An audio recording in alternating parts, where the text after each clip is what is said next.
Doutor Me Consulta está de volta. Hoje a gente recebe a nossa psicóloga Mariana Pessoa para falar sobre saúde mental no trabalho. Equilíbrio possível? Será? Doutora, seja bem-vinda. Muito boa tarde a todos, é um prazer imenso estar aqui com vocês. Vamos falar de trabalho, né? É uma parte muito importante da nossa vida, nós dedicamos muito tempo ao nosso trabalho, né? Dizem que, em média, 40% da nossa vida nós passamos trabalhando. Olha só que curioso. 10% a gente está se desenvolvendo, crescendo, né? E a outra parte dormindo.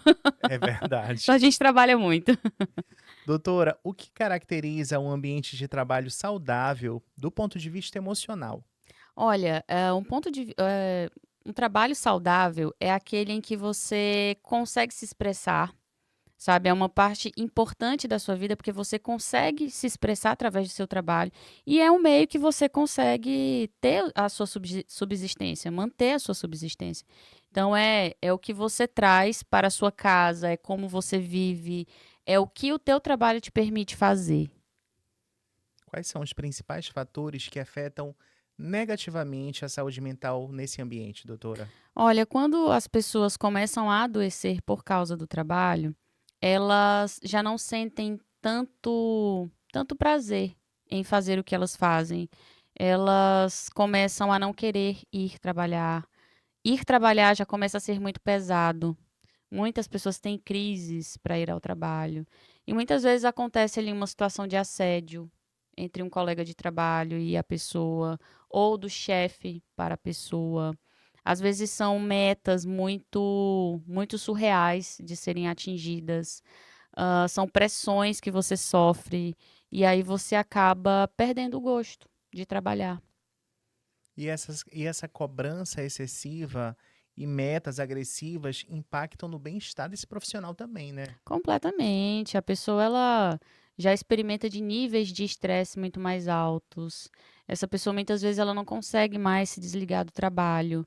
Elas não conseguem fechar a gavetinha ali para casa e abrir no dia seguinte, aí fica uma coisa ali contínua. Tá em casa, mas está se preocupando com o trabalho. Leva computador para a cama para trabalhar. Trabalha pelo telefone, trabalha aos finais de semana. E a gente não pode ter essa relação com o trabalho. A gente precisa entender que o trabalho é uma parte importante da nossa vida, mas não é o todo. E quais são os sinais, além desses que você citou agora, doutora, que um profissional ele vê que ele está ali emocionalmente sobrecarregado no ambiente de trabalho? Quando ele não consegue desligar, sabe? Fica ali, eu não estou no trabalho, mas eu estou falando do trabalho. Eu não estou lá no meu ambiente de trabalho, mas eu estou trabalhando de casa. Eu tenho, até acho engraçado e pesado ao mesmo tempo, né? Eu tenho alguns amigos médicos e às vezes a gente está assim socializando, mas chega mensagem, sai para atender e às vezes nem tá de plantão, mas é que parece que não tira o jaleco nunca, sabe?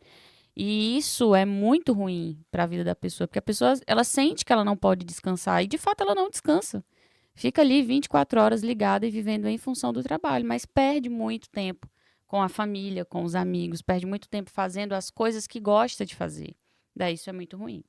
Na cultura organizacional, do ponto de vista de liderança de dentro de uma empresa, qual é o papel, desse profissional em promover saúde mental no ambiente corporativo? Então, veja, primeiro, né, as empresas elas deveriam ter um psicólogo lá, um psicólogo organizacional. Infelizmente, o nosso conselho ainda é um tanto quanto frágil diante dessas buscas, né. Mas assim, já é uma necessidade. Quantas pessoas Poderia ser lei, né, doutora, inclusive. então, existe o projeto de lei e nós estamos tentando buscar para ter a força de lei. Então, às vezes, precisa de um parlamentar colocar debaixo do braço e fazer com que isso tenha a sua efetividade. Mas o que muitas vezes acontece, Hélio, são pessoas que tiram a própria vida no trabalho. Olha que grave isso. E não são poucos casos, nós temos muitos casos. Muitos casos.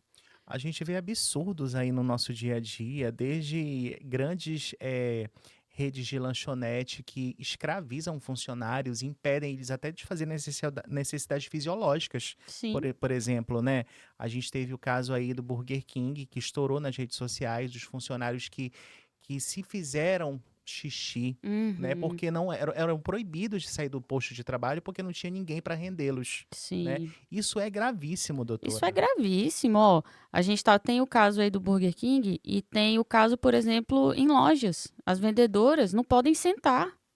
Gente, que absurdo maior que esse? Que você ter que ficar ali numa jornada de trabalho 8 horas em pé. Isso é um absurdo. A pessoa não pode sentar. Isso é um absurdo. Teve um outro caso que viralizou de uma empregada doméstica que ela levou a comida dela para o trabalho e que ela deixou a comida dela, uma marmitinha, dentro da geladeira para que ela pudesse consumir depois. E aí a chefe dela brigou, falou: "Por que que você está colocando a sua comida aqui dentro? Eu não quero que você faça isso." Gente, isso é desumano. A escravidão ela já foi abolida há muitos e muitos e muitos tempos atrás. A gente não pode mais fazer esse tipo de coisa. Infelizmente ainda tem quem pense dessa forma, né, É doutora? desumano, sim, tem, Como é que as infelizmente. empresas elas podem criar uma cultura de acolhimento e uma escutativa maior, doutora? Olha, é necessário que se mude um pouco, sabe, assim, a ideia dos gestores. Muitas vezes as empresas, não, a gente tem que capacitar o empregado, tem que capacitar o empregado, mas às vezes a gestão não para se capacitar, para entender que, veja, nós temos alguns exemplos aí de locais de trabalho que são os mais famosos. Como é trabalhar para a Google? Eles têm N recursos. Tem ali um lugar onde você pode se deitar, onde você pode jogar videogame, onde você trabalha com metas, você tem que cumprir determinadas coisas, mas eles te dão todo um aparato. Então, é um dos exemplos de empresas que é o sonho de muitas pessoas trabalhar lá. Por quê? Porque eles valorizam a criatividade, eles trabalham com a criatividade. E foi-se o tempo que a gente tem que pensar que instalar o chicote nas costas é o que faz a pessoa produzir. Muito pelo contrário, gente. Muito pelo contrário. É dando condições dignas de trabalho, que as pessoas elas começam a se humanizar.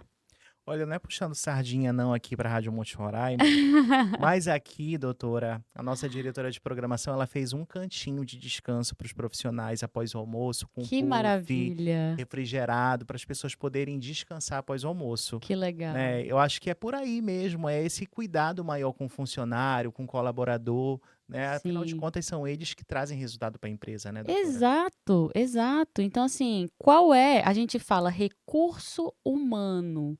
Um ser humano é um recurso valiosíssimo. Aí você vai trabalhar com crítica, você vai pressionar, a pessoa te entrega um resultado, aí você fala: não, mas isso aqui não é suficiente.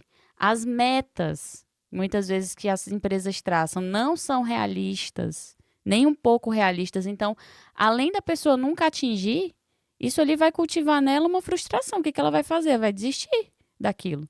Faz sentido você, todos os meses se esforça, não chega nem perto de onde você deveria, o que que você vai fazer? Você vai se desestimular? As metas servem para estimular a pessoa, mas se são metas irrealistas, elas não vão conseguir entregar nada. Total. Doutora, é possível a gente conciliar produtividade com bem-estar emocional? De que forma? Perfeito. Essa é uma pergunta muito importante e deve ser levada em consideração. Eu preciso ser uma pessoa produtiva, beleza. Mas o que que é realista? O que que é realista para você? O que é ser produtivo para você? Ah, eu dou conta aqui do meu trabalho. Beleza, ótimo. Mas para dar conta do seu trabalho, você tem que levar trabalho para casa? Ah, eu tenho. Então, tá surreal. Ah, eu tenho que final de semana passar trabalhando. Tá surreal. Porque a nossa vida ela não se resume a trabalho. Trabalhar é bom, trabalhar é importante, mas não é só o trabalho.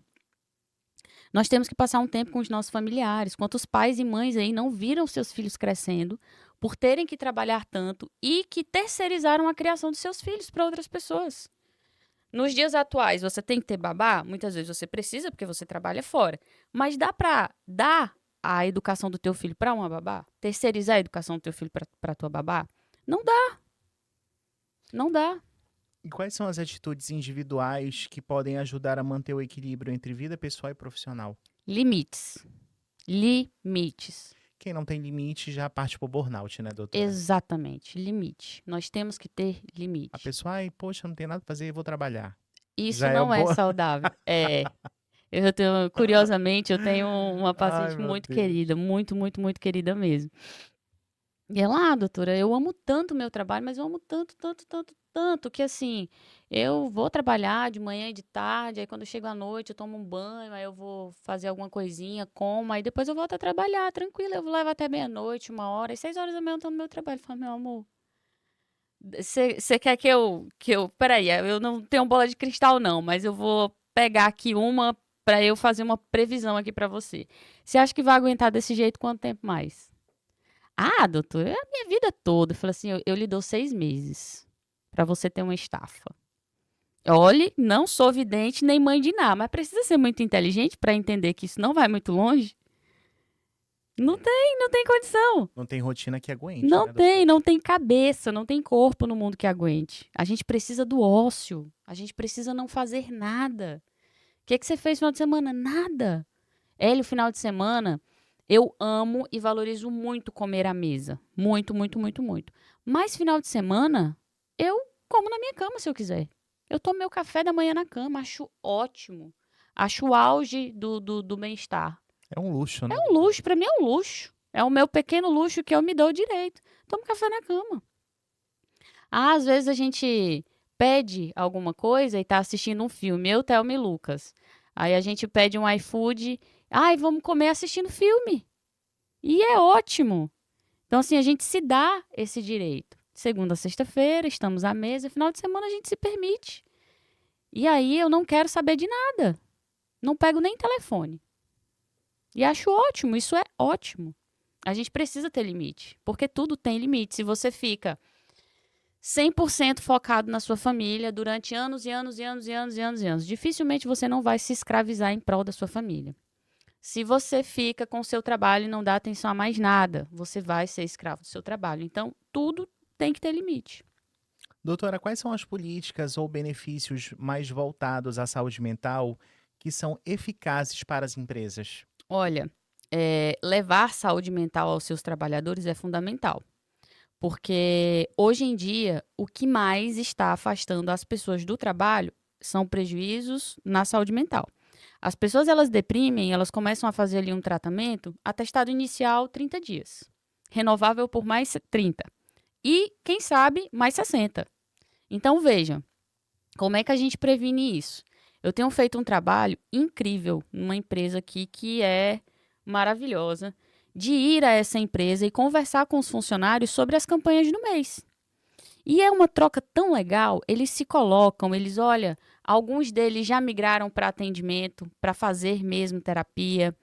E é um ambiente que a gente constrói com muita saúde e fornece muita saúde mental para esses trabalhadores. Então, você que é empresário, que está nos ouvindo, leva um psicólogo na tua empresa, pelo menos uma vez ao mês. Não é muitas vezes a realidade da pessoa se submeter à psicoterapia semanal por não ter condições ali, mas você que é empresário, leva um psicólogo para falar sobre saúde mental no ambiente de trabalho. Implementa algumas políticas dentro do ambiente de trabalho. Sabe, uma coisinha muito boba, comemorar o aniversário dos funcionários do mês. Traz ali um senso de coletividade, de troca entre as pessoas, tão importante. Que ele se sente até querido, né? Nossa, olha, eu tenho aqui um projeto no Coronel Mota. Ele não é meu esse projeto, mas eu faço parte dele como preceptora, que é o Programa de Equidade da Trabalhadora. É um programa para mulheres em que uma vez por semana a gente senta com essas mulheres para discutir um tema importante e a gente muitas vezes leva terapias manuais. Então, veja, nós já fizemos fuxico, nós já fizemos mandala, costura, sabe? Já fizemos florzinhas, já fizemos. Teve uma que foi de. Agora no agosto, Lilás, a gente fez um. Levou uma jiu-jiteira, faixa preta lá, para dar uma aula de defesa pessoal. E são coisas que enriquecem. No final, a gente sempre faz um café compartilhado. E são coisas que enriquecem, que traz ali um senso de coletividade muito importante. Porque ali, muitas vezes, cada um trabalha no seu local de trabalho e não sabe nem qual é o nome uma das outras. Aí nossos encontros começaram timidamente, com 2, 3 pessoas. Hoje nós já passamos de 40. Então, assim, as pessoas não perdem. A gente já teve aula de receita, aula de como é que a gente aproveita os insumos dentro de casa para, final do mês não tem nada. Como é que a gente aproveita para fazer uma coisa gostosa também, sabe? Então, Legal. para falar de tudo. Então, Esse tipo de coisa, esse tipo de política dentro de uma empresa traz uma transformação muito grande. Os funcionários eles vão trabalhar mais contentes, mais animados e vão se sentir mais valorizados, é claro. Doutora, como os colaboradores podem buscar ajuda sem medo de estigmas ou represálias? Olha, em primeiro lugar, não importa onde você esteja trabalhando, com quem você esteja trabalhando, o local que você esteja trabalhando, se perceba. Você pode buscar ajuda sem necessariamente procurar a gestão. Quando você procura a gestão é ótimo, mas às vezes essa ajuda ela é inversa. A pessoa procura ajuda para ela, né? E depois ela comunica, ó, não estou bem, estou em tratamento. Você tem direito de se ausentar do seu local de trabalho para tratamento, para exame, para psicoterapia. O psicólogo ele emite ali uma declaração dizendo, olha, esse paciente está sob tratamento uma vez por semana, de tal hora a tal hora, sob os meus cuidados e sem previsão de alta. Pronto. E a empresa ela precisa entender que você está se tratando. Então, nós precisamos nos priorizar, nos colocar em primeiro lugar, porque quando o trabalho está em primeiro lugar, está tudo errado. Nós precisamos estar em primeiro lugar. Doutora, agora eu quero que você deixe um recado para os empresários, donos de empresas, para que eles tenham um cuidado maior com os colaboradores e para os colaboradores. Deixe esses dois recados, por favor, para a gente. Você que é empresário, está nos ouvindo, cuide da saúde mental dos seus colaboradores. O recurso mais precioso que você tem na sua empresa não são os maquinários, não são os equipamentos tecnológicos, são as pessoas. Invista nas pessoas, invista na saúde mental das pessoas. Tenha um psicólogo no seu quadro de pessoal ou contrate um psicólogo para, vez por outra, estar trazendo temas para os seus funcionários que são importantes para eles pararem para refletir na própria vida e na saúde mental, que é tão importante e é tão escassa nos dias atuais, né? É isso, olha, doutora, eu quero lhe agradecer, tá bom? Deixe seus contatos, onde é que você atende, enfim, até mesmo para as empresas que querem fazer um convite, de repente, para você dar uma Perfeito. palestra, Isso, enfim. eu sempre estou fazendo essas parcerias, tá? Olha, 95 981233874 o WhatsApp. O Instagram é Mariana Psique Pessoa, tá? E você também me encontra na Avenida Benjamin Constant, 720 Centro, Espaço Roraima. Eu atendo por lá. Doutora, muito obrigado. Eu A que gente se vê semana agradeço. que vem com mais um super tema aqui no Doutor Me Consulta. Ótimo, um beijo, até depois. A gente já volta, é bem rapidinho, hein? Não sai daí.